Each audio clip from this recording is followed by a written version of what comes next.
Yerushalayim ir kodshecha aseh haman Yerushalayim Yerushalayim ir kodshecha aseh lemancha lo lemanim aseh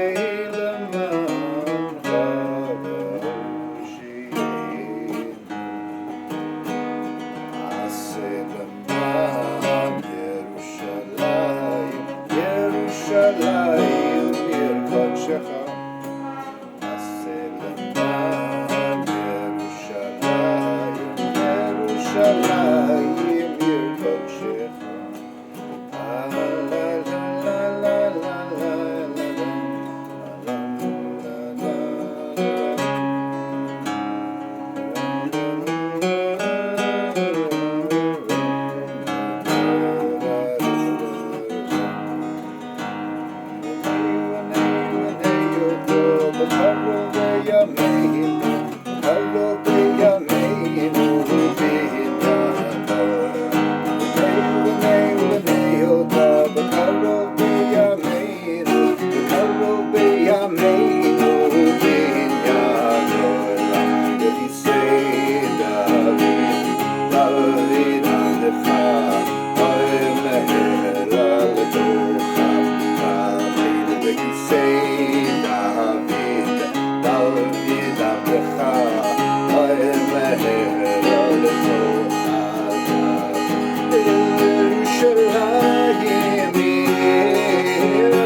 for the sake of Jerusalem, and if you do for the sake of you,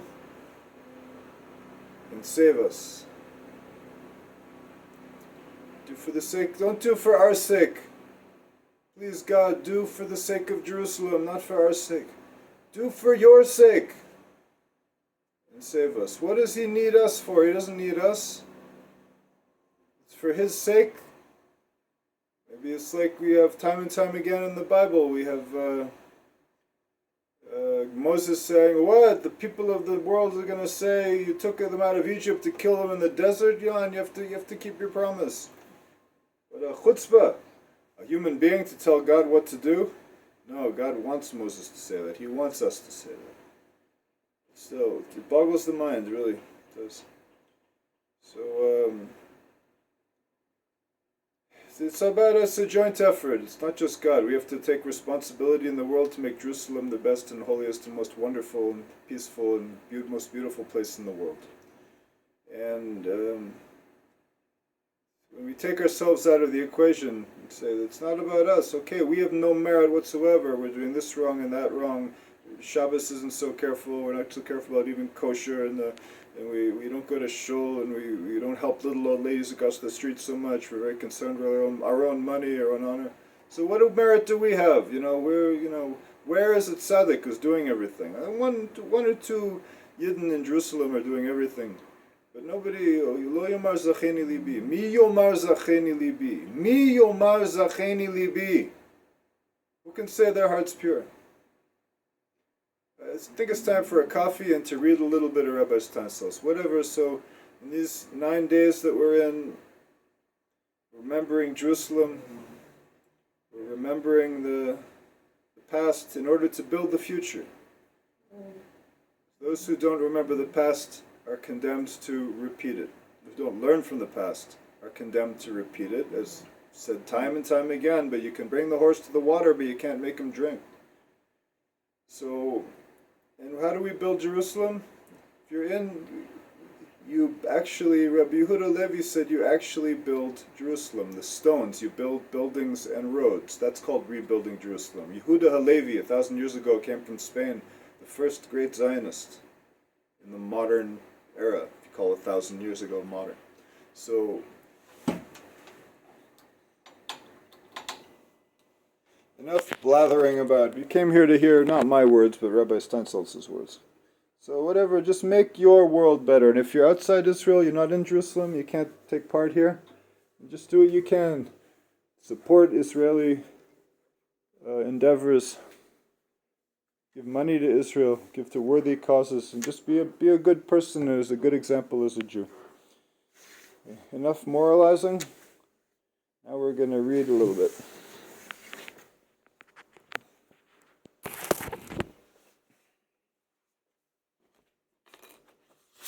I was reading the 13 Petalled Rose by Rabbi Adin Steinsaltz.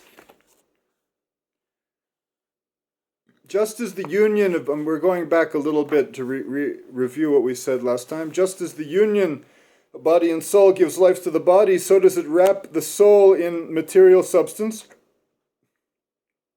with the powers of the physical body. It's not a one-way process. The soul not only gives something to the body, vital force and life, it also gets something from the body's connection with matter and form, its physical capacities, its channels of perception, and its various links with both the material and the immaterial worlds. In this way, the soul is of course limited and restricted by the body, but it also draws on a new form of being, a different point of view. The contact and mutual attraction between body and soul creates a contingency, a unique situation generating the human self, which is neither body nor soul, but a merging of the two. This conjoined self can achieve great things, giving expression to the glory of the body and being raised from the inertness of matter and to the exhilaration of the soul's response to this mutual contact. Except that the self is not a particular point, an intersection in space or a specific essence. And so the self differs for all men and women, and even for the same man or woman. Look, I'm not going to use the correct Rabbi Steinsaltz's language here just because you want political correctness. That's the way that we speak the language, is nothing against women. Except that the self is not a particular point, an intersection in space or a specific essence, and so differs in all men, and even for the same man himself at various stages of his development. In the first stages of life, for instance, the existence of the self is concentrated almost entirely in the life of the body, while the higher levels of mind and spirit do not show themselves except in unconscious form.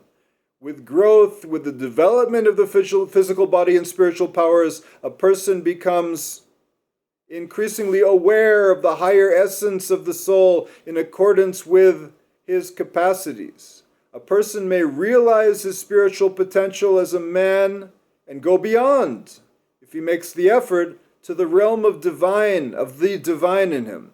But always there will remain within his life and consciousness powers drawn from his body, from the contact of his body with matter and with the various physical and spiritual beings in the world.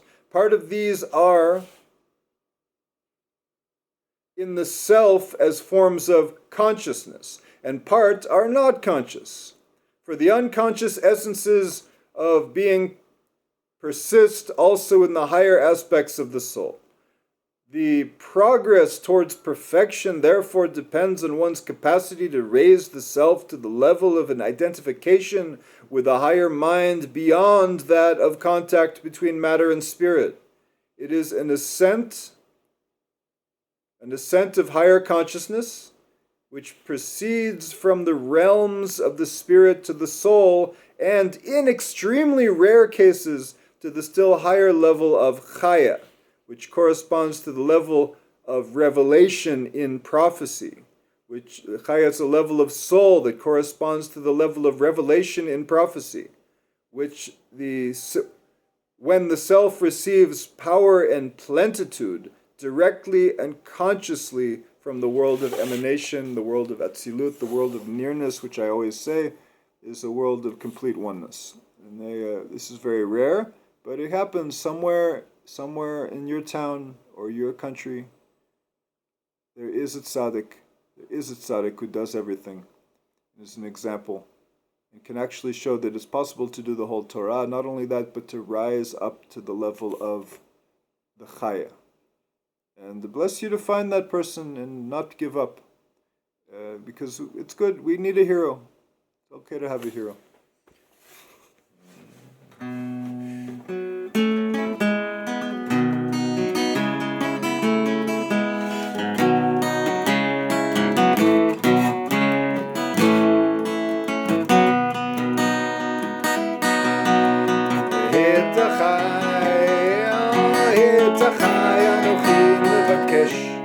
את החי אנוכי מבקש, הגידה נא לי, איפה הם רואים? את החי אנוכי מבקש, את החי אנוכי מבקש, הגידה נא לי, איפה הם רואים? אתם חשבתם עליי רעה, אלוהים חשבה לטובה, למען עשו כיום הזה, להחיות אמרה.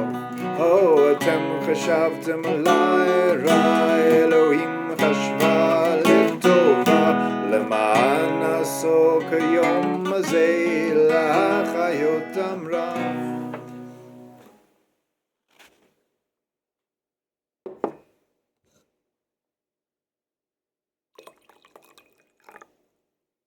Baruch atah Adonai Eloheinu melech haolam shehakol niya bidvaro. God bless and have a pleasant today and a pleasant tomorrow.